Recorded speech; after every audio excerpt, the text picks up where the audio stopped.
Now, the race to the White House is heating up. The Republican National Convention has kick-started, and now let's go across to Charlotte, where U.S. President's son, Donald Trump Jr., is speaking. Let's listen in. We're here tonight to talk about the great American story, to talk about this country we all love, this land of promise and opportunity, of heroes and greatness. Just a few short months ago, we were seeing the American dream become a reality for more of our citizens than ever before.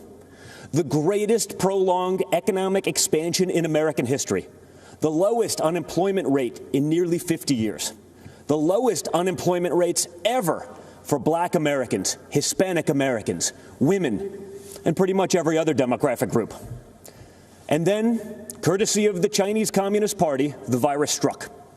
The president quickly took action and shut down travel from China.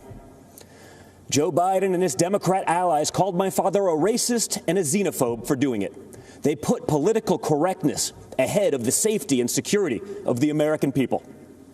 Fortunately, as the virus began to spread, the president acted quickly and ensured ventilators got to hospitals that needed them most. He delivered PPE to our brave frontline workers, and he rallied the mighty American private sector to tackle this new challenge. There's more work to do, but there is a light at the end of the tunnel. Job gains are outpacing what the so-called experts expected. But Biden's radical left-wing policies would stop our economic recovery cold. He's already talking about shutting the country down again. It's madness. Democrats claim to be for workers, but they've spent the entire pandemic trying to sneak a tax break for millionaires in Democrat states into the COVID relief bill. Then they attacked my father for suspending the payroll tax for middle-class workers. In fact, if you think about it, Joe Biden's entire economic platform seems designed to crush the working man and woman. He supported the worst trade deals in the history of the planet. He voted for the NAFTA nightmare. Down the tubes went our auto industry. He pushed for TPP. Goodbye, manufacturing jobs.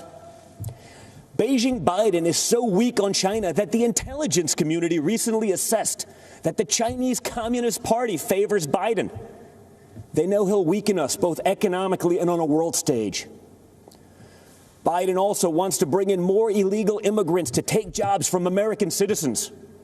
His open border policies would drive wages down for Americans at a time when low-income workers were getting real wage increases for the first time in modern history. He's pledged to repeal the Trump tax cuts, which were the biggest in our country. After 8 years of Obama and Biden's slow growth, Trump's policies have been like rocket fuel to the economy, and especially to the middle class. Biden has promised to take that money back out of your pocket and keep it in the swamp. That makes sense, though, considering Joe Biden is basically the Loch Ness Monster of the swamp. For the past half-century, he's been lurking around in there. He sticks his head up every now and then to run for president. Then he disappears and doesn't do much in between. So if you're looking for hope, look to the man who did what the failed Obama-Biden administration never could do and built the greatest economy our country has ever seen. And President Trump will do it again. We will be stronger than ever because when we put our mind to it, there is no obstacle that America can't surmount. Except there's a difference this time. In the past, both parties believed in the goodness of America. We agreed on where we wanted to go. We just disagreed on how to get there. This time, the other party is attacking the very principles on which our nation was founded. Freedom of thought, freedom of speech, freedom of religion, the rule of law. Thomas Jefferson famously said, "I have sworn upon the altar of God eternal hostility against every form of tyranny over the mind of man."